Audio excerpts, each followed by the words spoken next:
Hi. I am Edita from Lithuania. I want to be a pilot, but I don't know where to start. Until I discovered Aviationfly.com.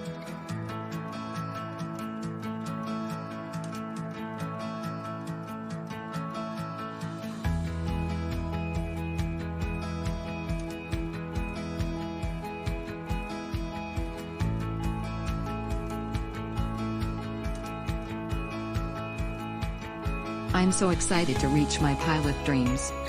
Here are some of the things you need to do or have before starting your pilot training. Research what kind of pilot you want to be and the pilot license required. You may use Google, YouTube, online forums, or aviationfly.com.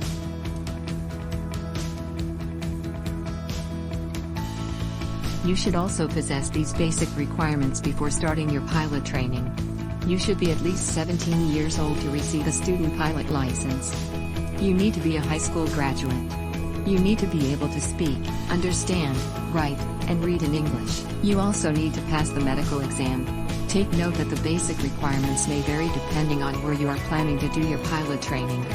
Here are the different training stages you need to go through to become a commercial pilot. First, you need to have a student pilot license. It allows you to start your pilot training with a licensed instructor. After that, you need to have a private pilot license. This license will allow you to fly as a hobby or for leisure. Finally, you can get a commercial pilot license. It allows you to be paid for your flying services. Here are some of the careers you can pursue after getting your commercial pilot license.